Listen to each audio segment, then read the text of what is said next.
Twelfth स्वागत है आपका अपने YouTube channel physics wave with Yashpal Singh में। आज हम पढ़ेंगे चैप्टर नंबर फर्स्ट के लेक्चर नंबर 13 के अंदर इलेक्ट्रिक फ्लक्स। इलेक्ट्रिक फ्लक्स को बच्चों विद्युत फ्लक्स के नाम से भी जाना जाता है। यदि हम हिंदी में बात करें तो इलेक्ट्रिक फ्लक्स को विद्युत फ्लक्स कहते हैं। इससे पहले कि हम विद्युत फ्लक्स या इलेक्ट्रिक फ्लक्स स्टार्ट करें, इसका रिप्रेजेंटेशन साई से कहते हैं। साई मतलब इलेक्ट्रिक फ्लक्स का सिंबल है। ये टॉपिक स्टार्ट करें इससे पहले अपन को एक टॉपिक यहाँ पे समझना है, एरिया वेक्टर।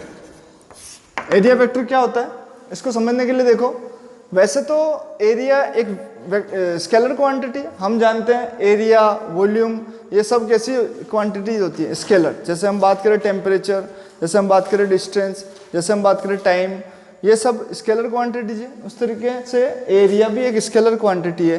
बट मैंने यहाँ पे क्या लिखा है, एरिया वेक्टर, यानी एरिया वेक्टर भी होता है। तो अब ये एरिया वेक्टर होता है क्या, इस चीज़ को हम समझने की यहाँ पर कोशिश करते हैं। तो देखो मैंने यहाँ पे क्या किया, एक स्क्वायर बनाया। अब सबसे पहले तो हमें ये समझना होगा कि एरिया क्या होता है। तो देखो किसी भी सरफेस का या किसी भी शेप का जो एरिया होता है वो इस तरीके से डिफाइन करते हैं कि यदि उस शेप को आप किसी प्लेन पर रख दें तो उस प्लेन का कितना भाग वो कवर कर रहा है, उस प्लेन का कितना भाग वो कवर कर रहा है, वही उसका क्या कहलाता है, एरिया कहलाता है।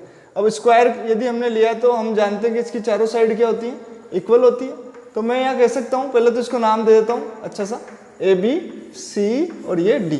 तो मैं यहाँ पर कह सकता हूँ कि जो इसका एरिया होगा वो ऐसे होगा, A B into B C, यानी इस साइड को इस साइड से मल्टीप्लाई कर दीजिए, आपके पास में क्या आ जाएगा, एरिया। अब एरिया को यदि हमें वेक्टर फॉर्म में बताना है तो हम क्या लिखेंगे यहाँ पे कि एरिया वेक्टर क्या होगा, इसका एरिया वेक्टर बराबर होगा, ये जो ए बी है इसका वेक्टर ले लो आप, यानी A B vector cross B C vector. यानी यहाँ पे आपने इसको सिंपल एल्जेब्रिक मल्टीप्लिकेशन नहीं किया और एक वेक्टर प्रोडक्ट कर दिया। तो अब ये जो एरिया आ रहा है यहाँ पर, ये एरिया क्या कहलाएगा, वेक्टर कहलाएगा। तो एरिया वेक्टर क्या है, कोई भी दो साइड है उनका आपने क्रॉस प्रोडक्ट किया है तो एरिया वेक्टर मिलेगा आपको।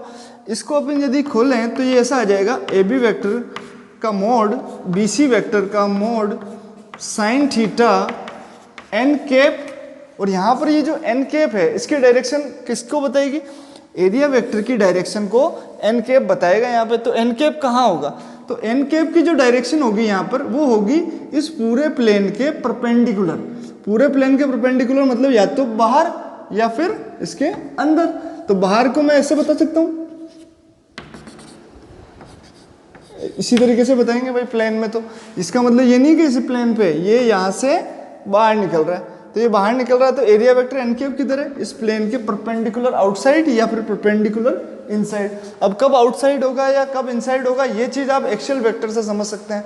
एक्सियल वेक्टर में हमने जब सीखा तो जब आपका फर्स्ट वेक्टर सेकेंड वेक्टर के पास में एंटी क्लॉकवाइज आ रहा है। अब ये बोलेंगे आप कैसे, तो मैं यहाँ पे बना के दिखा देता हूँ आपको। जैसे मैंने मान लिया कि ये वाला वेक्टर कौन है, ए बी वेक्टर है, और ये वाला वेक्टर कौन है, बी सी वेक्टर है। और फर्स्ट वाला ए बी है, सेकंड वाला बी सी है। तो फर्स्ट वाला जब बी सी के पास जा रहा है और ये थीटा एंगल बना रहा है, देखो दोनों के बीच में थीटा, यहाँ पर देख लीजिए आपके पास में एंगल कितना है। देखो ए बी वेक्टर की डायरेक्शन कहाँ होगी, इधर मान लूँ मैं ए बी वेक्टर, और बी सी वेक्टर की डायरेक्शन कहाँ होगी, नीचे, इस तरीके से। तो इन दोनों के बीच में एंगल कितना बन रहा है, 90 डिग्री। तो यहाँ पर इनका जो रिजल्टेंट आएगा, जो वेक्टर आएगा, वो परपेंडिकुलर किधर, बाहर होगा या अंदर, ये पता लगाना चाह रहे हैं। तो ए बी जा रहा है बी सी के पास, यानी ए बी आ रहा है किसके पास, बी सी के पास। अब यदि ये क्लॉकवाइज है, यदि ये कैसा है, क्लॉकवाइज, तब तो आपका जो A B cross B C का जो आंसर आ रहा है, ये एन कैप, ये डायरेक्शन कहाँ होगी, इस प्लेन के अंदर। यानी मैं कहूँ कि ए बी और बी सी की तरफ जाऊँ, यहाँ देखिए एंटी क्लॉकवाइज है, लेकिन यहाँ देखें तो ये कैसा है, क्लॉकवाइज है। तो यहाँ से अपन देखें तो क्लॉकवाइज है, तो आपका एन कैप की डायरेक्शन कहाँ होगी, इस प्लेन के अंदर की तरफ। यानी ये एन कैप अब बाहर की तरफ नहीं आएगा, कहाँ आएगा, अंदर की तरफ आएगा। साथ ही इधर देखें तो A B vector cross B C, यदि ये एंटी क्लॉकवाइज है, कैसे जा रहा है ये एंटी क्लॉकवाइज, तो आपके जो एन कैप है यूनिट वेक्टर, उसकी डायरेक्शन कहाँ हो जाएगी, इस प्लेन के परपेंडिकुलर। परपेंडिकुलर को मैं यू बना रहा हूँ, तो ये हो जाएगा एन कैप, और किसको बताएगा, ये A B vector cross B C vector को बताएगा, जो कि ये है आपका। यानी इसकी डायरेक्शन कहाँ होगी, इसके प्लेन के, ए बी और बी सी के प्लेन के परपेंडिकुलर होती है। आउटवर्ड कब होगी? जब एंटी क्लॉकवाइज हो रहा हो, ए बी बी सी के पास एंटी क्लॉकवाइज जा रहा है तब आउटवर्ड, और ए बी बी सी के पास यदि क्लॉकवाइज जा रहा है तब आपके A B cross B C vector की डायरेक्शन यानी कि एरिया वेक्टर की डायरेक्शन क्या होगी?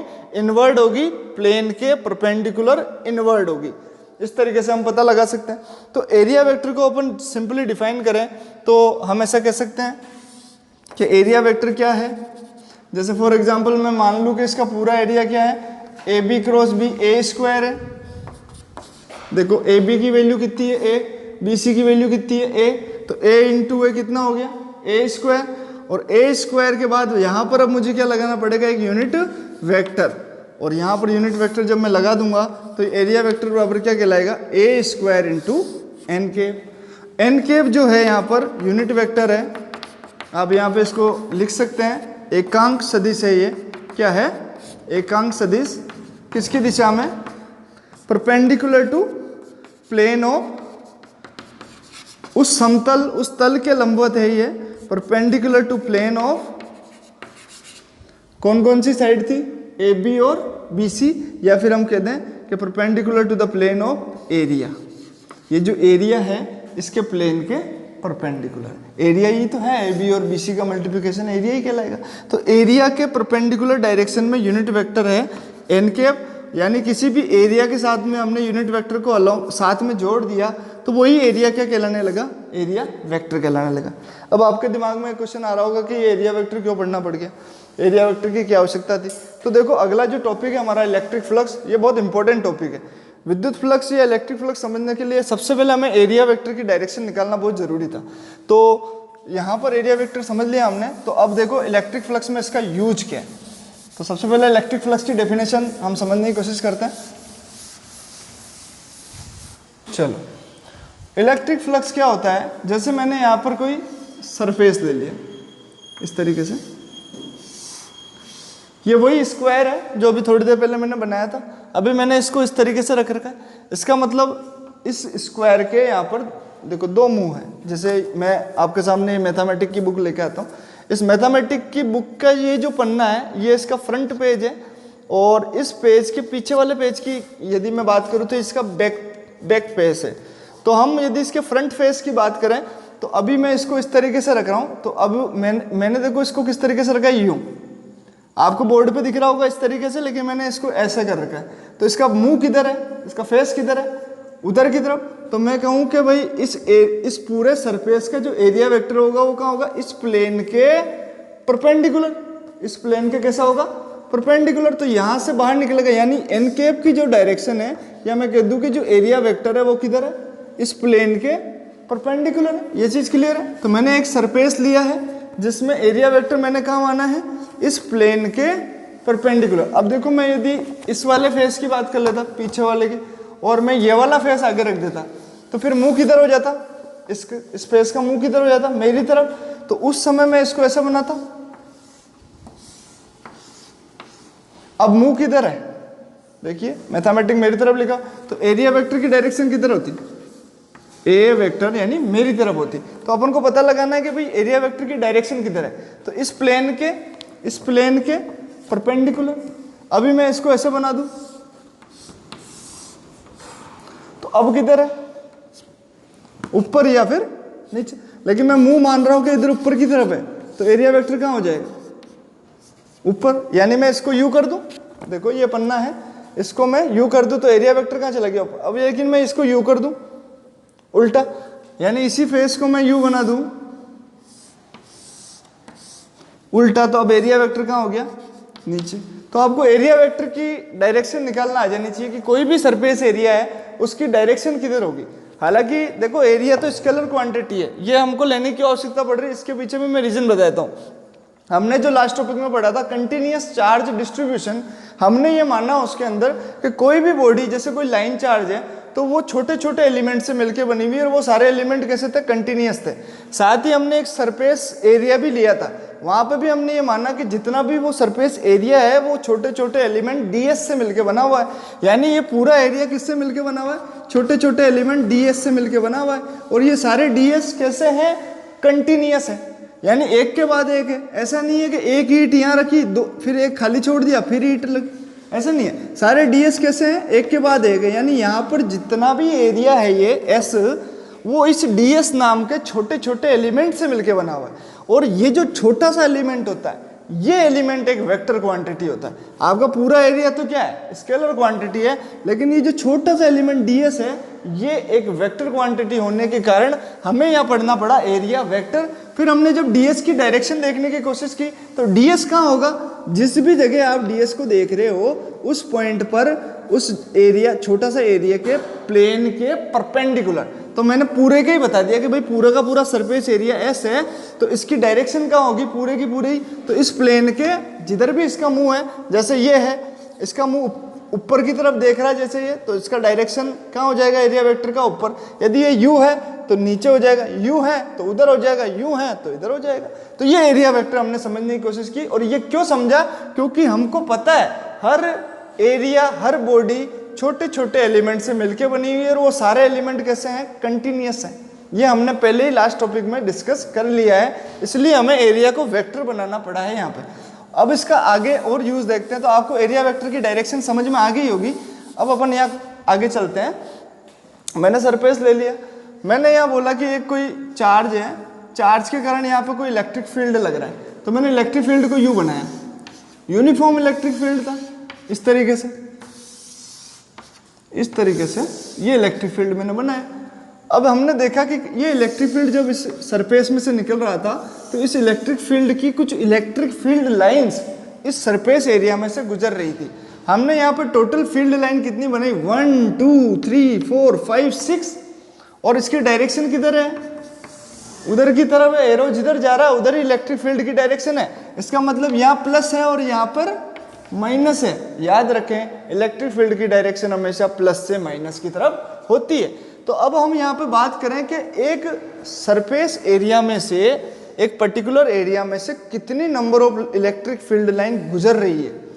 तो हम यहाँ से देखिए टोटल तो 6 है, लेकिन इसमें से कितनी गुजर रही है, तो 1 2 3 4, ओनली 4 इलेक्ट्रिक फील्ड लाइन गुजर रही है ना।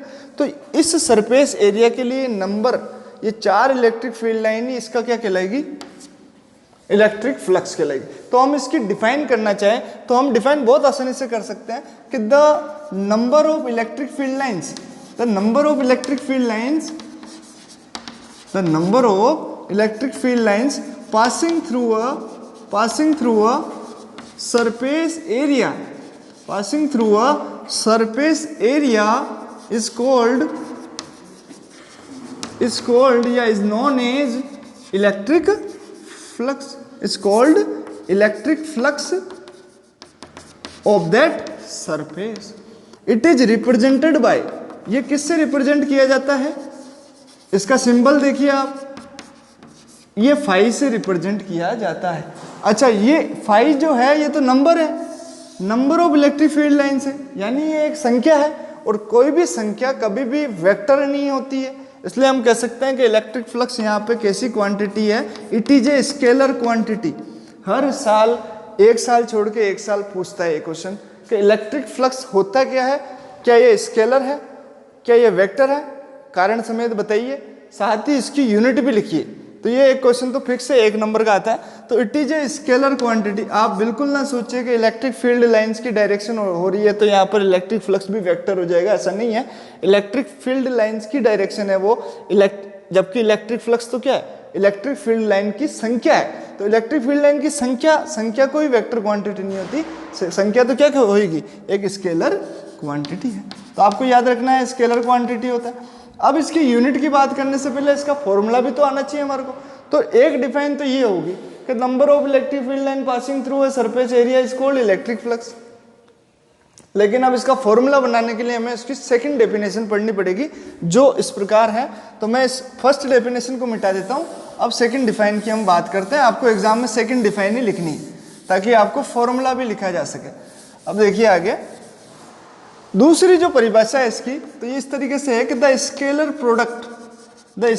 प्रोडक्ट, या मैं ऐसे कह दूं अदिश गुणा, हिंदी के वाले विद्यार्थी यदि देख रहे हैं तो उनके लिए आ जाएगा अदिश गुणा, या फिर हम इसको और भी कह सकते हैं डॉट प्रोडक्ट या बिंदु गुणा ऑफ किस का, देखिए स्केलर प्रोडक्ट या फिर डॉट प्रोडक्ट जो होता है या अदिश गुणा या जो बिंदु गुणा है वो हम दो वेक्टर क्वांटिटी का करते हैं।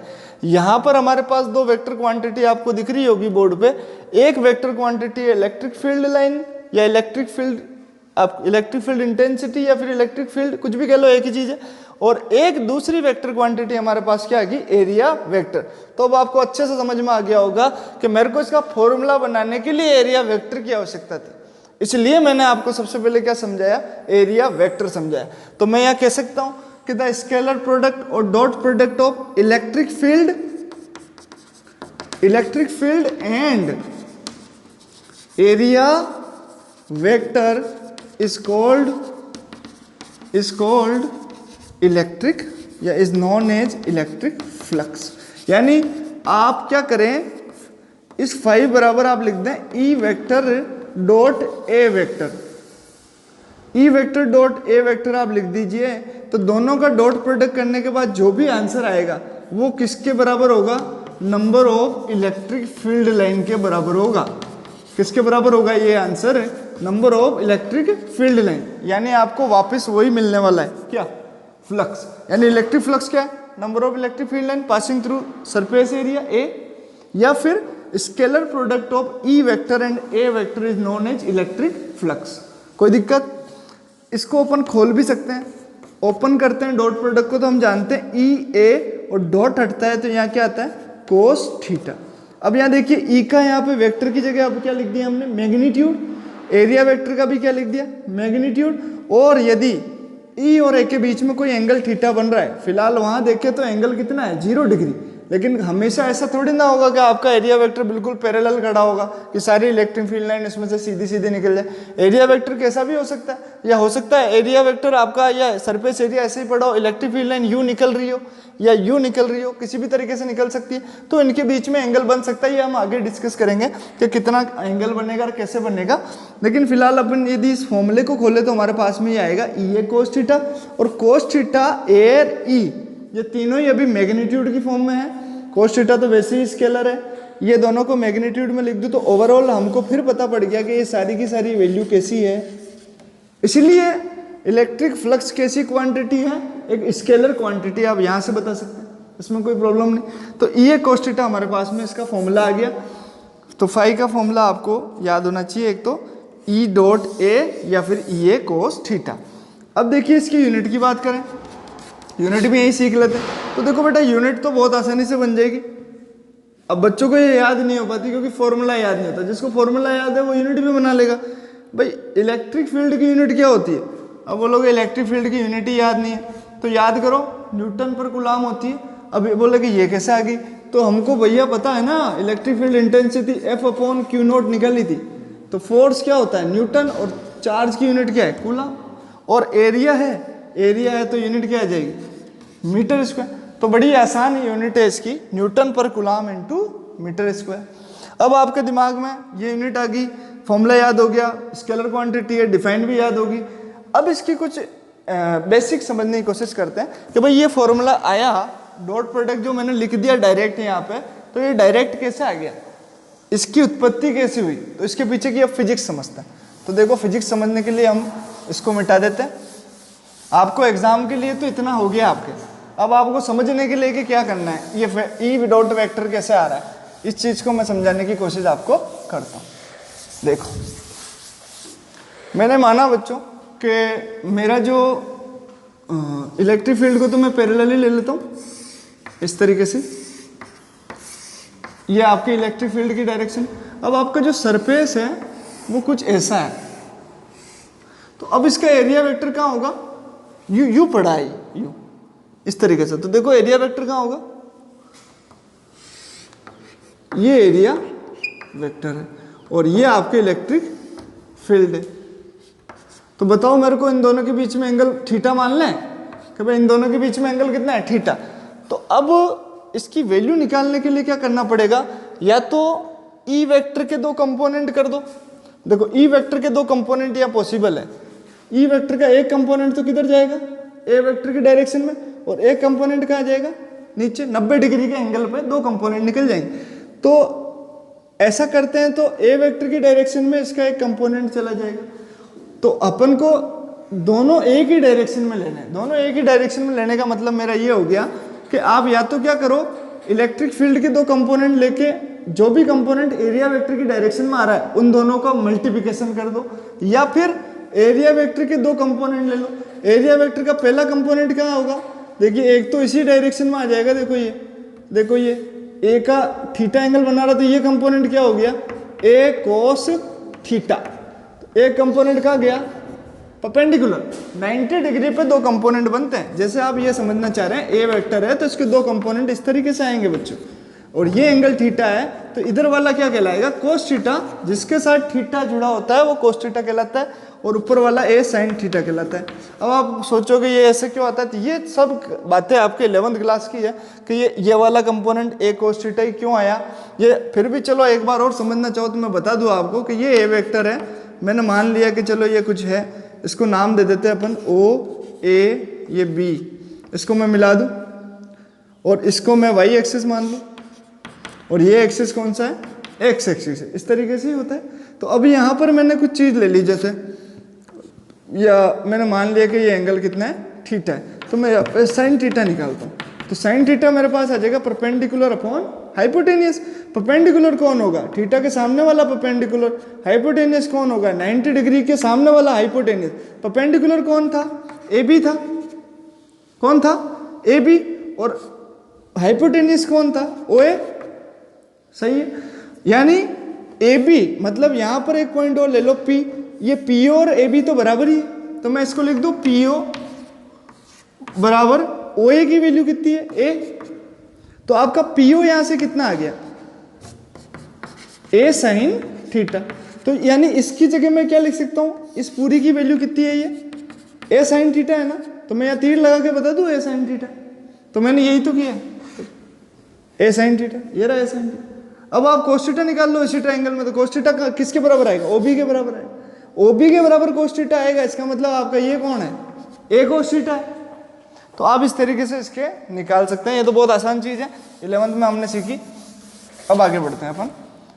तो दो कंपोनेंट मैंने यहाँ पर करे एरिया वेक्टर के, एक तो ए कोस थीटा और एक ए साइन थीटा। अब आप देखिए बच्चों, यदि हम यहाँ पर फ्लक्स की डेफिनेशन लगाना चाहें तो अपन यहाँ पे ये लगा सकते हैं कि फाई वेक्टर बराबर क्या, फाई बराबर क्या होता है, ई वेक्टर डॉट ए वेक्टर। ठीक है, ई वेक्टर डॉट ए वेक्टर को मैं खोलूँ तो ये आ जाएगा ई ए कोस थीटा। अच्छा, अब यहाँ पर मेरे को देखो, इस वाली दिशा में, इस वाली डायरेक्शन में ई की वैल्यू कितनी है, ई ही है, लेकिन ए की वैल्यू कितनी है इस दिशा में, कोस थीटा। तो मैं इसको लिख दूँ ए ई ए कोस थीटा, और ये जो कोस थीटा है इसको मैं लिख दूं कोस 0 डिग्री। क्यों 0 डिग्री, क्योंकि देखो ई और ए कोस थीटा के बीच में एंगल कितना है, दोनों एक ही डायरेक्शन में होने के कारण थीटा यहाँ पे कितना है, 0। तो ये कोस 0 हो गया, कोस 0 कितना हो जाएगा, 1। तो अपने पास वापस कितना आ गया, ये कोस थीटा, और ये कोस थीटा ही वापस क्या होता है, ई डॉट ए वेक्टर, यानी फ्लक्स की डेफिनेशन सही। अच्छा, अपन इस वाले कंपोनेंट की बात करें कि ये क्यों नहीं आ रहा, ए साइन थीटा क्यों नहीं आ रहा, तो मैं इसको भी चलो लेके देखता हूँ यहाँ पे। तो मैं यहाँ पे लिख दूँ फाई बराबर ई ए कोस थीटा। ई की देखो, ई तो ई है, ई किधर जा रहा है, ई। और ये वाला कंपोनेंट यदि ए का लूँ तो मैं क्या लूँगा, ए साइन थीटा। लेकिन जैसे ए साइन थीटा मैं यहाँ लूँगा, इस कोस थीटा की वैल्यू देखो कितनी हो जाएगी। अब मेरे को बताओ ए साइन थीटा और ई के बीच का एंगल कितना है, अरे भाई ई वेक्टर और ए साइन थीटा के बीच का एंगल कितना है, 90। तो ये कोस 90 हो जाएगा, और कोस 90 डिग्री की वैल्यू कितनी होती है, 0। तो ये पूरा ही क्या हो गया, 0। यानी इस वाले कंपोनेंट के कारण कोई इलेक्ट्रिक फ्लक्स यहाँ पे नहीं मिलेगा, ओनली किसके कारण ही मिल रहा है, ए कोस थीटा। और आप खुद देखो, इमेजिनेशन करो कि भाई ऐसे रखी हुई थी, इधर से इलेक्ट्रिक फील्ड लाइन आके गुजर रही थी, तो इलेक्ट्रिक फील्ड लाइन तो उधर ही तो जा रही है, और एरिया वेक्टर भी उधर ही है, तो कंपोनेंट इधर हॉरिजॉन्टली काम आएगा। वर्टिकल कंपोनेंट से कौन सी इलेक्ट्रिक फील्ड लाइन गुजर जाएगी, तो एक भी इलेक्ट्रिक फील्ड लाइन नहीं गुजरेगी। इसलिए वर्टिकल के कारण तो क्या हो गया, फ्लक्स 0, और हॉरिजॉन्टल के कारण हमारे पास फॉर्मूला क्या आ गया, ई ए कोस थीटा या फिर ई वेक्टर डॉट ए वेक्टर। तो ये आपके समझने के लिए था कि भाई किस तरीके से ये फॉर्मूला आता है। हालांकि आपको इसको याद नहीं करना है आपको, तो वही याद रखना है डायरेक्ट फॉर्मूला फाई बराबर E vector dot A vector, और E vector dot A vector खोलेंगे तो क्या आएगा ई ए कोस थीटा, और थीटा कौन सा एंगल है, ए वेक्टर और ई वेक्टर के बीच का एंगल है। Is that clear? अब अपन इसके 3 केस कर लेते हैं। इसके 3 केसेस की बात करें तो देखो क्या होगा, इलेक्ट्रिक फ्लक्स में पहला केस जो आता है वो ये है कि जब phi is equal to phi नहीं थीटा इक्वल टू 0 डिग्री है। पहला केस या प्रथम स्थिति क्या है कि यदि ई वेक्टर और ए वेक्टर के बीच का एंगल क्या हो जाए 0 डिग्री। 0 डिग्री का मतलब क्या आ गया, ई वेक्टर पैरेलल है ए वेक्टर, मतलब आपका इलेक्ट्रिक फील्ड या विद्युत क्षेत्र इधर ही दिशा में है, और आपका एरिया वेक्टर देखिए आप इसको बहुत अच्छे से, ये जो सरफेस है इसका एरिया वेक्टर भी किधर है, इसी की दिशा में ही है। इसका मतलब सदिश क्षेत्रफल और विद्युत क्षेत्र दोनों के बीच में एंगल कितना है 0 डिग्री, दोनों पैरेलल है, फुल फ्लक्स निकलेगा। अरे भाई जितने भी लाइंस है इसमें से गुजर रही सब निकल जाएगी, तो हम कहेंगे कि फ्लक्स मैक्सिमम निकला, कितना निकला, ई डॉट यहाँ पे लिख दूं मैं ए वेक्टर, तो फॉलो इसको, ई ए कोस थीटा, थीटा कितना है और ये 1 होता है याद रखना है, तो मैक्सिमम फ्लक्स कितना होता है ई इंटू ए होता है। ये आपके सामने पहला केस। दूसरा केस जब फाई थीटा इक्वल टू कितना है 90 डिग्री है, इसका मतलब ई वेक्टर और ए वेक्टर दोनों कैसे हैं परपेंडिकुलर है, तो यानी इलेक्ट्रिक फील्ड तो इधर ही है। अब आपका सरफेस कैसा पड़ा हुआ ये समझते हैं, तो देखो आपका सरफेस कुछ ऐसा पड़ा है, इसको रुको, इसका मतलब यू पड़ा है, इलेक्ट्रिक फील्ड जा रही है यू पड़ा है, पहले कैसे रखा हुआ था यू, और इलेक्ट्रिक फील्ड लाइन उधर ही जा रही थी, तो एरिया वेक्टर भी उधर था और इलेक्ट्रिक फील्ड लाइन भी उधर थी। अब सरफेस आपने कैसे रख दिया, तो एरिया वेक्टर का है इस सरफेस, अरे मेरी हथेली मुंह है यदि सरफेस का, तो एरिया वेक्टर कहाँ होगा ऊपर ही होगा, तो एरिया वेक्टर तो चला गया ऊपर, और इलेक्ट्रिक फील्ड किधर है उधर है। थीटा कितना डिग्री आ रहा है इसके बीच में 90 डिग्री, तो हमारे को पता पड़ गया ना यहाँ फ्लक्स कितना आ गया ई ए कोस 90, कोस 90 डिग्री कितना होता है 0, तो ये फ्लक्स आ गया यहाँ पे 0। Is that clear? Third case, ये केस भी आपको बोले ज्यादा जोर लगाने की जरूरत नहीं है इसमें, आपको यदि कॉन्सेप्ट समझ में आ रहा है तो आप कर पाएंगे इस चीज को, कि आपको थीटा दे देगा तो आप निकाल लेंगे फ्लक्स। अब इसमें क्या क्वेश्चन घुमा घुमा के पूछता है, कहता है कि कोई सरफेस है जो किसी इलेक्ट्रिक फील्ड में परपेंडिकुलर पड़ा है, कोई सरफेस कैसा पड़ा है परपेंडिकुलर पड़ा है, बताओ फ्लक्स कितना है। अब आपका दिमाग काम करता है यार कि कोई एरिया, कोई सरफेस एरिया किसी इलेक्ट्रिक फील्ड में परपेंडिकुलर पड़ा है, इसका मतलब थीटा 90 हो गया। अपना दिमाग में पहली बार में क्या आएगा, परपेंडिकुलर देखते थीटा 90 हो गया, और अपन कर देते फ्लक्स हो गया 0। अभी तो पढ़ा थीटा 90 तो फ्लक्स 0, लेकिन फ्लक्स 0 थोड़ी है। अरे क्वेश्चन क्या कह रहा है कि इलेक्ट्रिक फील्ड में परपेंडिकुलर पड़ा है, तो परपेंडिकुलर ऐसे पड़ा रहता है भाई, परपेंडिकुलर तो पड़ा है इलेक्ट्रिक फील्ड में, परपेंडिकुलर पड़ा होने से एरिया वेक्टर तो उसके पैरेलल है। इलेक्ट्रिक फील्ड और आपका सरफेस परपेंडिकुलर पड़ा है, वो ये थोड़ी कह रहा है कि एरिया वेक्टर परपेंडिकुलर है। एरिया वेक्टर जब सरफेस परपेंडिकुलर पड़ा होगा तब आपका एरिया वेक्टर इलेक्ट्रिक फील्ड के पैरेलल होगा, आपको ये दिमाग लगाना है। तो बच्चे यहाँ पे गलत करके आते हैं। दूसरा क्वेश्चन आता है कि कोई सरफेस एरिया इलेक्ट्रिक फील्ड के पैरेलल पड़ा है, और पैरेलल फिर वही थीटा 0 कर देते हैं, फ्लक्स मैक्सिमम आ जाता है, लेकिन फ्लक्स अब 0 हो गया। क्यों? क्योंकि इलेक्ट्रिक फील्ड इधर उधर जा रहा था, आपने सरफेस को यू रख रखा, तो इसमें से कितनी निकल जाएगी। अरे भाई यू रखोगे तो यहाँ से यहाँ से यहाँ से यहाँ से ऐसे इस पूरे में से इलेक्ट्रिक फील्ड लाइन निकल रही, तो खूब सारी संख्या होगी, खूब सारी संख्या होगी तो बहुत सारा फ्लक्स निकल रहा है। लेकिन आपने इसको यू कर दिया या इसको यू कर दिया, तो अभी इतनी बड़ी तो है ही नहीं ना सरफेस एरिया, ये तो क्यूब हो गया एक तरह का, ये तो वॉल्यूम है। मैं तो एक पन्ने की बात कर रहा हूँ, इतना सा है। अब इस पतली झिर्री में से कितनी इलेक्ट्रिक फील्ड लाइन निकल जाएगी भाई, सोचो आप ही। एक ही इलेक्ट्रिक फील्ड लाइन नहीं निकलेगी इसमें से, ऐसे तो निकल जाएगी भाई, इतना बड़ा एरिया है तब तो निकल जाएगी, लेकिन इसको यू कर दे तो इस पतली सी झिर्री में से क्या निकलेगा, कुछ नहीं। और एरिया वेक्टर की डायरेक्शन कहाँ होगी, परपेंडिकुलर, तो आपने पैरेलल रख रखा है, सरफेस को कैसा रख रखा है पैरेलल, तब एरिया वेक्टर परपेंडिकुलर है। आपको ये चीज समझनी होगी कि जब आप इलेक्ट्रिक फील्ड में कोई सरफेस पैरेलल रख देते हैं तो एरिया वेक्टर 90 डिग्री एंगल बनाता है किसके साथ? इलेक्ट्रिक फील्ड के साथ। तो बेटा ये छोटी छोटी चीज़ें आपको समझ में आनी चाहिए। केस थर्ड जो हमारा है उसमें हम कुछ अलग काम कर रहे हैं कि भाई इलेक्ट्रिक फील्ड इधर जा रहा था और सरफेस का मुंह बदल दिया, तो एरिया वेक्टर किधर आ गया? इधर की तरफ। इलेक्ट्रिक फील्ड किधर है? उधर की तरफ। थीटा कितना डिग्री?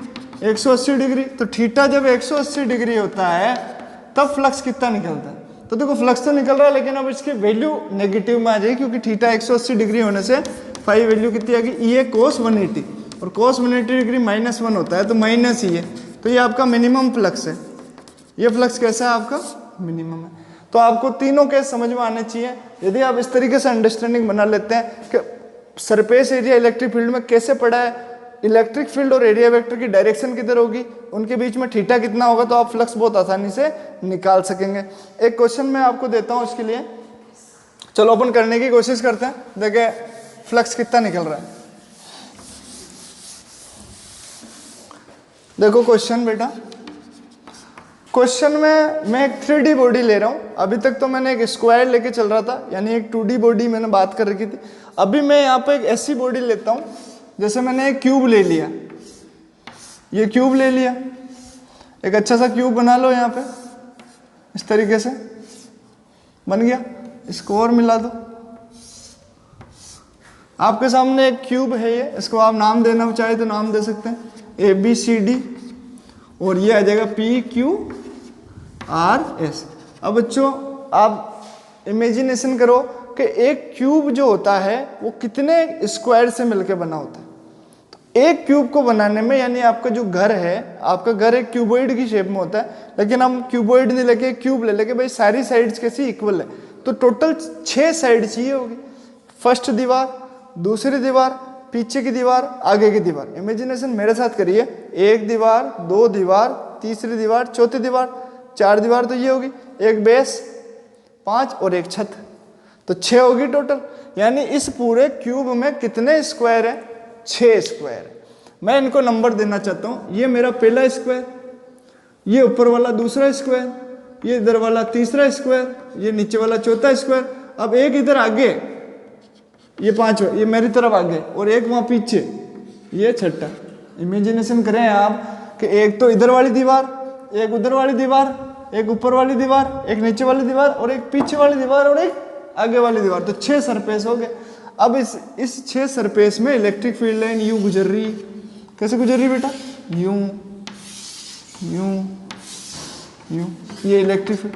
अब मैं कह रहा हूं कि टोटल फ्लक्स निकालो। क्या निकालो आप? Total flux. तो फाइनेट ज्ञात करो। तो फाइनेट निकालने के लिए क्या करना पड़ेगा? एक एक फ्लक्स से कितने, एक एक जो सरफेस है, एक एक जो फेस है इसका, उससे कितना फ्लक्स निकल रहा है वो हमें पता लगाना पड़ेगा। तो हम पहले की बात करें तो पहला मैं यहां बना देता हूं, इस तरीके से है ना बच्चे। तो इस पहले वाले का मुंह किधर है? अरे इधर वाला है तो मुंह उधर ही होगा, और इलेक्ट्रिक फील्ड लाइन यूं निकल रही, तो इलेक्ट्रिक फील्ड की डायरेक्शन किधर है? उधर। तो मेरे पास फ्लक्स कितना आ गया? 5 तो माइनस EL आ गया। ये मान लेते इलेक्ट्रिक फील्ड E है, और इस की एरिया वेक्टर की वैल्यू कितनी मान ली हमने? A। तो हमारे पास कितना आ गया? -EA। अच्छा देखो दूसरा, देखो दूसरा सरफेस ये ऊपर वाला, इसका एरिया वेक्टर कहाँ होगा? ऊपर। तो मैं दूसरे सरफेस को यूं बना दूं, ऐसे ही बना हुआ नहीं है, तो इसका एरिया वेक्टर कहाँ होगा? ऊपर A वेक्टर। और इलेक्ट्रिक फील्ड लाइन किधर जा रही? अरे एंगल कितना बन गया? इलेक्ट्रिक फील्ड और A वेक्टर के बीच में एंगल कितना बन गया? 90 डिग्री ना। तो कितना हो गया फ्लक्स? फ्लक्स 0 हो गया। फ्लक्स कितना हो गया? 0। अरे भाई EA कोस 90 कितना होता है? कोस 90 0 होता है। तो ऊपर वाले फ्लक्स, ऊपर वाले सरफेस से कोई फ्लक्स यहाँ पे नहीं निकल रहा है, कोई भी इलेक्ट्रिक फील्ड लाइन पास नहीं हो रही है। तो ये वाला हो गया आपके 0। तीसरा देखो, तीसरा कैसा है? अब तीसरे का मुंह किधर होगा? उधर। तो एरिया वेक्टर हो गया उधर, और इलेक्ट्रिक फील्ड लाइन निकल रही है किधर? उधर की डायरेक्शन में। तो E वेक्टर और A वेक्टर के बीच में एंगल थीटा कितना हो गया? 0 डिग्री। तो हमारे पास φ3 कितना आ गया? E इंटू A प्लस में भाई cos 0, EA cos 0, cos 0 1, तो हमारे पास कितना आ जाएगा? EA। अब देखो फोर्थ नंबर, फिर नीचे, तो φ4 कितना हो जाएगा? 0। अरे भाई ये ए वेक्टर नीचे, इलेक्ट्रिक फील्ड 90 डिग्री। पांचवा आगे की तरफ वाला, तो आगे वाले का मुंह किधर होगा, आपकी तरफ, इलेक्ट्रिक फील्ड किधर जा रही है, उधर। तो अब यहाँ पे कुछ ऐसा बना, ये यू है आपकी तरफ, एरिया वेक्टर इधर, इलेक्ट्रिक फील्ड लाइन इस वाली लाइन से गुजरेगी, इतनी सी। अब इसको भी छोटा सा एक पतला कागज बना लो, ये तो बहुत मोटी है। अपन तो यू बात करें तो कितनी निकल जाएगी भाई, electric field you, area vector you, 90 degree बन रहा है। इमेजिनेशन करना ही पड़ेगा, ई वेक्टर ए वेक्टर, बीच में कितना 90 डिग्री, एंगल कितना 90 डिग्री, और 90 डिग्री तो 5 कितना हो गया 0। छठा पीछे वाला, तो आगे वाले से 0 तो पीछे वाले से भी क्या होगा 0, क्योंकि ये भी कितना एंगल बनाएगा इलेक्ट्रिक फील्ड के साथ, एरिया वेक्टर इसका 90 डिग्री बनाएगा। तो हमारे पास फाई नेट की वैल्यू कितनी आ गई, φ1 plus φ2 plus φ3 plus φ4 plus φ5 plus φ6, total plus ऐसे निकलेगा। अब आप बोलोगे ये क्या कर रहे हो आप, ऐसे कैसे जोड़ रहे हो, अरे तो स्केलर क्वांटिटी है भैया, सिंपल गणित लगानी है इसमें, वेक्टर थोड़ी ना है कि वेक्टर प्रोडक्ट करना है या वेक्टर सम करना है, यहाँ पर कैसा काम करना है, अलजेब्रा की सम करना है, जोड़ो। तो हमारे पास कितना आ गया बच्चों, φ1 तो है माइनस ही है, φ2 0, φ3 प्लस ये और बाकी सब 0, यानी ये और माइनस ये खत्म, तो यानी ये 0 फ्लक्स आया है। यानी एक क्यूब से यदि इस तरीके से इलेक्ट्रिक फील्ड लाइन निकल रही है तो उससे टोटल फ्लक्स कितना है 0। अब आप सोचोगे ये क्या हुआ, इलेक्ट्रिक फील्ड लाइन तो निकली थी लेकिन फ्लक्स 0 क्यों हो गया, तो जितनी फील्ड लाइन घुसी, जितनी फील्ड लाइन अंदर घुसी इससे उतनी की उतनी बाहर निकल गई। तो टोटल घुसने वाली इलेक्ट्रिक फील्ड लाइन की संख्या और बाहर निकलने वाली इलेक्ट्रिक फील्ड लाइन की संख्या बराबर रही, इस कारण से यहाँ पे फ्लक्स कितना आया 0 आया। तो इस तरीके के क्वेश्चन आते हैं आपके बोर्ड में कि भाई ऐसा क्वेश्चन दे दिया, तो आपको इस तरीके से पता लगाना है। और भी इसमें अच्छे अच्छे क्वेश्चंस हैं एनसीईआरटी के अंदर, तो आप प्रैक्टिस करिए इसकी बहुत अच्छी तरीके से। तो इलेक्ट्रिक फ्लक्स आपके यहाँ पे फिनिश होता है बहुत अच्छे तरीके से। अब हम इसके अंदर एक क्वेश्चन और देता हूँ मैं, ताकि आपको एक नया फॉर्मूला और देखने को मिलेगा। चलो देखते हैं, एक क्वेश्चन और कर लेते हैं अपन, आ जाए। फिर कल हम गाउस की एप्लीकेशंस, गाउस थ्योरम और गाउस की एप्लीकेशन हम सीखेंगे। ये जो क्वेश्चन मैं बना रहा हूं बच्चों, ये जो गाउस का लॉ है, आपने खूब सुना होगा गाउस के बारे में कि गाउस का लॉ आएगा, गाउस के आपके फ्रेंड्स या जो सीनियर है वो कहते ही होंगे कि इसमें से एक क्वेश्चन फिक्स आता है। मैं भी कहता हूं कि गाउस की एप्लीकेशन में एक क्वेश्चन पक्का ही आता है, और ये आपको नंबर इंक्रीज करने के लिए बहुत इंपॉर्टेंट है और बहुत आसान है। तो गाउस लॉ की जो उत्पत्ति हुई है वो अगले इस क्वेश्चन से है, तो आप बहुत ध्यान से देखना कि क्वेश्चन क्या है। अभी तक मैंने जो सरफेस लिया, स्क्वायर लिया या फिर क्यूब लिया, मैंने अभी तक किसी स्फीयर की बात नहीं की थी। अभी देखिए मैंने यहाँ पे क्या बना दिया है, स्फीयर। यदि मैं यहाँ पे स्फीयर बना दूं, स्फीयर है ये, सर्किल नहीं है, मतलब पूरा गोला है, आप इसको इमेजिन करें पूरा का पूरा गोला है।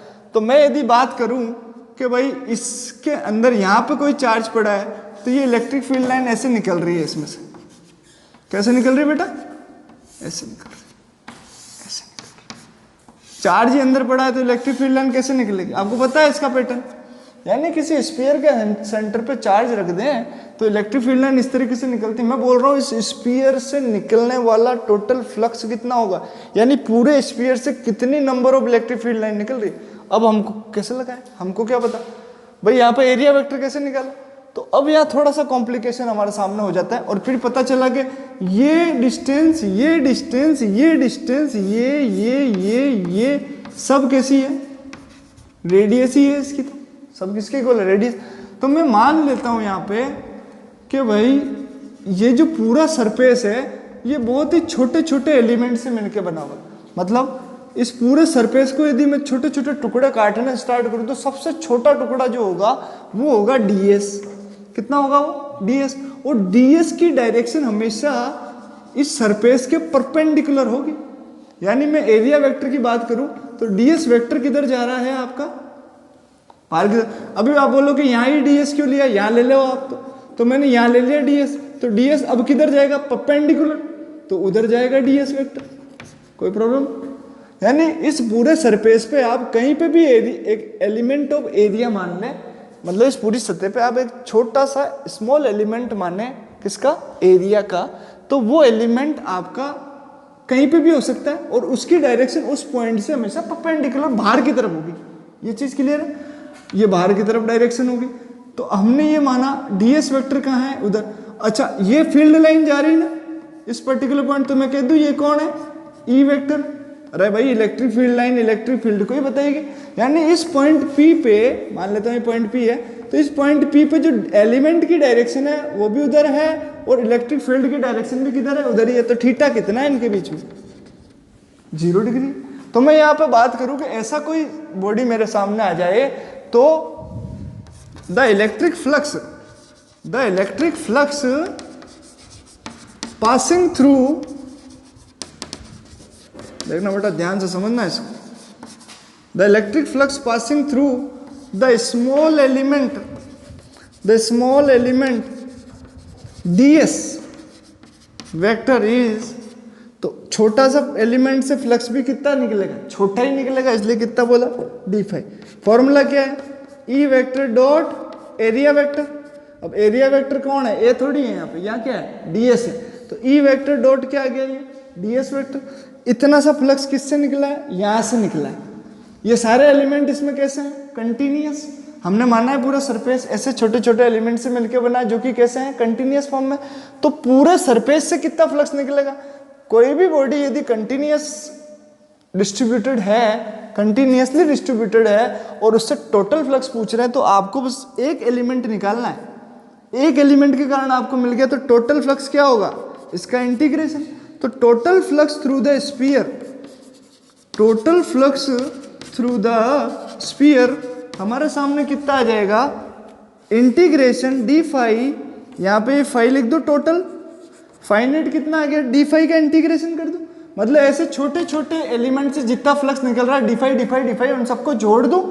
इंटीग्रेशन का मतलब जोड़ना ही तो होता है। तो डी फाई मैंने करा यहाँ पे इंटीग्रेशन, तो यहाँ पे भी क्या आ गया, ई vector dot d S vector. अब यहाँ मेरे को देखो, यहाँ पर एक गोला बनाने की आवश्यकता पड़ गई। इंटीग्रेशन के साइन के अंदर एक गोला बनाना पड़ा। गोला क्यों बनाना पड़ा, क्योंकि ये जो स्फीयर है ये एक क्लोज्ड सरफेस है। कैसा सरफेस है ये, क्लोज्ड। नेक्स्ट टॉपिक में मैं बताऊंगा आपको कि ओपन सरफेस क्या होता है और क्लोज्ड सरफेस क्या होता है। गाउस लॉ जब हम पढ़ेंगे तो ओपन सरफेस और क्लोज सरफेस के बारे में बात करेंगे। फिलहाल अभी स्फीयर एक पूरा का पूरा क्लोज्ड सरफेस है, किसी भी जगह से खुला हुआ नहीं है, ये पूरा का पूरा वॉल्यूम को एनक्लोज कर रहा है। ओपन सरफेस चलो बता ही देता हूँ, ओपन सरफेस और क्लोज सरफेस में डिफरेंस क्या है कि ओपन सरफेस वो कहलाता है जो किसी भी वॉल्यूम को एनक्लोज नहीं करता। ऐसा सरफेस जो किसी वॉल्यूम को एनक्लोज नहीं करता है वो ओपन सरफेस कहलाता है। जैसे स्क्वायर, अरे भाई स्क्वायर कौन सा वॉल्यूम को एनक्लोज कर रहा है, अकेला स्क्वायर कोई वॉल्यूम एनक्लोज नहीं कर रहा। लेकिन ऐसे स्क्वायर 6 बना दो आप आगे पीछे, तो आपका क्या बन जाएगा, क्यूब। और अब जो क्यूब है ये कैसा सरफेस है, एक क्लोज्ड सरफेस है, क्योंकि इसके अंदर कुछ वॉल्यूम एनक्लोज्ड हो रहा है। तो ओपन और क्लोज सरफेस को हम दो प्रकार से डिफाइन कर सकते हैं। ओपन सरफेस ऐसा सरफेस जो किसी भी तरीके के वॉल्यूम को एनक्लोज नहीं करता है, ऐसा सरफेस ओपन सरफेस कहलाता है। क्लोज सरफेस ऐसा सरफेस जो किसी वॉल्यूम को क्या करता है, एनक्लोज करता है, तो ऐसा सरफेस क्या कहलाता है, क्लोज। तो स्फीयर कैसा है, वॉल्यूम होता है स्फीयर का 4/3 पाई आर क्यूब, तो वॉल्यूम एनक्लोज कर रहा है, इसलिए सरफेस कैसा है, क्लोज। इसलिए इंटीग्रेशन भी कैसा करना पड़ेगा, क्लोज। इसलिए इसको कहते हैं क्लोज इंटीग्रल। क्या बोलते हैं इसको, क्लोज इंटीग्रल। नीचे दिखेगा नहीं आपको, तो इसको मैं यहाँ साइड में लिख रहा हूँ, क्लोज इंटीग्रल कहते हैं इसको। ये जो सिंबल है जिसके अंदर ऐसे करके ये गोला लगा देते हैं, इसको क्या बोलते हैं, क्लोज इंटीग्रल। और इसको क्या बोलते हैं, ओपन इंटीग्रल। तो जैसा आपका सरफेस वैसे ही आपको इंटीग्रेशन करना है। आपको पता तो चल ही जाना ना भाई किसमें वॉल्यूम है और किसमें नहीं है, तो आपको पता पड़ जाएगा कौन सा क्लोज कौन सा ओपन। तो ये आ गया हमारे सामने। अब आप इसको और आगे बढ़ाओ। ये तो देखो एक फॉर्मूला हो गया बेटा, ये फॉर्मूला हम हर जगह काम में लेंगे। जहां जहां हम गाउस की एप्लीकेशन करेंगे स्टार्ट यहीं से होगी आपकी, कि total flux passing through the closed surface phi net बराबर इंटीग्रेशन डी फाई बराबर integration close integration E vector dot d S vector. अब इसकी वैल्यू भी निकाल लेता हूं। वैल्यू जैसे निकलेगी गॉस लॉ आ जाएगा आपका पूरा का पूरा प्रूफ। गॉस लॉ का कैसा आएगा देखो, यहां चलते हैं, अब थोड़ा आगे बढ़ते हैं। देखिए ये फाई नेट हो गया, इसको तो फाई नेट हो गया। इधर वाले की बात करें तो ये ई तो बाहर निकल जाएगा, ई क्या हो जाएगा यहां से बाहर। पहले तो इसको खोल लो, E D S cos theta, theta कितना डिग्री है, इस पॉइंट पे डी एस और ई के बीच में कितना एंगल है भाई, इसी की तो बात की थी। डी एस और ई जो लिया था मैंने, तो यही तो था, तो इसके लिए बीच में एंगल कितना 0, तो ये मेरे पास कितना आ गया ई डी एस। और फिर देखो ई बाहर निकल जाएगा, ये क्लोज इंटीग्रल लगा दूं मैं, तो मेरे पास ई डी एस और ये क्या बन जाएगा 1। यानी ई तो बाहर निकल गया और ये बचा ds। अब मुझे बताओ बेटा, ऐसे ds को जोड़ता जोड़ता मैं यदि चलूँ तो मेरे को टोटल एरिया कितना मिलेगा? टोटल एरिया मेरे को मिलेगा स्फीयर के एरिया के बराबर। अरे भाई ये ds को जोड़ूंगा तो पूरा स्फीयर का एरिया आ जाएगा ना। पूरा स्फीयर किससे मिलके बना है? ऐसे छोटे छोटे ds से मिलके बना है। तो पूरे ds को जोड़ दो तो टोटल क्या मिलेगा? टोटल उसका एरिया मिलेगा। तो मैं कह सकता हूँ यहाँ पे कि ई इंटू ये क्या है 4 पाई कैपिटल R स्क्वायर। ये कैसे लिख दिया मैंने? तो मैं यहाँ लिख देता हूँ, चूंकि ds बराबर क्या होता है 4 पाई R स्क्वायर के होता है। यानी इन ds को जोड़ूंगा ना, मैं इंटीग्रेशन करूंगा तो मेरे पास क्या आ जाएगा? टोटल एरिया ऑफ स्फीयर और इसकी रेडियस कैपिटल R है तो क्या होगा? 4 पाई कैपिटल R स्क्वायर होगा। इसमें कोई प्रॉब्लम नहीं है। तो हमारे पास फाई नेट बराबर क्या आ गया? E into 4 pi R square. अब मुझे बताओ आप, electric field due to a point charge, यहाँ पे पॉइंट चार्ज था ना कैपिटल Q, तो एक इलेक्ट्रिक फील्ड के एक पॉइंट चार्ज के कारण जो आपकी इलेक्ट्रिक फील्ड इंटेंसिटी होती है वो क्या होती है? KQ by R square. याद होगा यदि आपको तो फिर बता पाएंगे आप कि E बराबर क्या है? KQ बाई R स्क्वायर होता है। और यहाँ पर K को भी क्या लिख सकते हैं? 1/4 pi epsilon not Q upon R square लिख सकते हैं। तो क्या बच्चों मैं इस E की वैल्यू को यहाँ रख सकता हूँ क्या? यदि मैं इस E को ऐसे में बदल दूं तो मुझे मिलेगा गाउस का एक्सप्रेशन। गाउस लॉ जो हम नेक्स्ट टॉपिक में पढ़ेंगे उसका एक्सप्रेशन मिल जाएगा। तो देखिए हमारे पास क्या रिजल्ट आया, मैं इसको इधर ले आता हूँ। तो यहाँ देखिए फाइन नेट कितना आ गया? E इंटू ई की तो वैल्यू पुट करनी है तो 1/4 pi epsilon not capital Q upon R square into 4 pi into R square. तो R स्क्वायर कट, 4 पाई से 4 पाई कट, तो फाई नेट का नया फॉर्मूला आ गया Q अपॉन एप्सिलॉन नॉट। यानी क्या पता चला कि उस क्लोज सरफेस में जितना चार्ज पड़ा है, आप फ्लक्स कैसे निकालें? Number of electric field line पता लगानी है यदि आपको किसी क्लोज सरफेस के लिए, तो आप बस इतना काम करें कि आप पता लगाएं कि उस क्लोज सरफेस में कितना चार्ज पड़ा है। वो चार्ज आप यहाँ रख दें और भाग लगा दे किसका? डिवाइड कर दे किससे? एप्सिलॉन नॉट से। और ये एप्सिलॉन नॉट तो हम जानते हैं ना, परमिटिविटी ऑफ स्पेस होती है। तो आपको यहाँ पे नया फॉर्मूला क्या मिला? Total charge enclosed in closed surface upon permittivity of space is equal to phi net. तो अब आपको ना तो इंटीग्रेशन करना है ना ही कुछ करना है, आपको तो बस ये पता लगाना है। अब जैसे मैंने कह दिया कि भाई ये क्यूब है, क्या कह दिया? ये क्यूब है, ये बना दो अच्छा सा ये, और इसके सेंटर पे कितना चार्ज बढ़ा? Capital Q। मैं बोल रहा हूँ फ्लक्स कितना है। अब आप बोलोगे यार सर 6 सरफेस, इधर का निकालो, इधर का निकालो, इधर का E vector dot A vector लगाओ। कई के लिए भैया? गॉस ने आपको छोटा सा फॉर्मूला दे दिया, ये गॉस लॉ ही तो है। ये क्या है? जब हम नेक्स्ट लेक्चर पढ़ेंगे तो मैं गॉस लॉ में यही फॉर्मूला लिखने वाला हूँ। तो गॉस लॉ को हमने प्रूव कर दिया है यहाँ पे। तो देखो गॉस क्या कहता है, आपको कुछ नहीं करना, आपको पता लगाना उस सरफेस में कितना चार्ज है। चार्ज कितना टोटल? Capital Q। तो आप लिखो फाई नेट बराबर जितना भी चार्ज है वो Q अपॉन एप्सिलॉन नॉट। ये आपका फ्लक्स है। और ये जो आंसर आएगा वो किसको बताएगा? उस सरफेस में से, उस क्लोज्ड सरफेस में से जितनी भी number of electric field line निकल रही है उसकी संख्या को ये बताएगा। तो अब आपको फ्लक्स निकालना बहुत अच्छे तरीके से आ गया होगा कि किस तरीके से हम शॉर्ट में निकाल सकते हैं इस फॉर्मूले का यूज करके। और यदि अपन को Q की वैल्यू नहीं दे रखी, पर भाई दे ही नहीं रखा कोई, अब जैसे मैंने स्टार्टिंग में पहला फॉर्मूला बताया तो वहाँ चार्ज वार्ज क्या देखा हमने? तो फील्ड लाइन देखी थी और सरफेस देखा था। तो उस समय अपन को कौन सा फॉर्मूला काम में लेना पड़ेगा? Integration E vector dot ds vector. वहां पता लगाना पड़ेगा E और ds के बीच में कितना एंगल है। इलेक्ट्रिक फील्ड लाइन और जो आपका एरिया वेक्टर है उसके बीच में एंगल कितना है, उसका आपको डॉट प्रोडक्ट करना पड़ेगा, उससे निकलेगा। लेकिन यदि आपको किसी सरफेस में चार्ज दे देगा तो फिर आपको डायरेक्ट फॉर्मूला लगा लेना है। आज के लिए बस इतना ही। नेक्स्ट टॉपिक में हम पढ़ेंगे गाउस लॉ की एप्लीकेशन, और ये चैप्टर फिनिश कर देंगे उस दिन। तो तब तक के लिए आप इसको बहुत अच्छे से करें और इसके क्वेश्चंस देखें, क्योंकि आपके इलेक्ट्रिक फ्लक्स के टॉपिक में जरूरी आपके बोर्ड एग्जाम में कोई ना कोई क्वेश्चन आएगा। Thank you.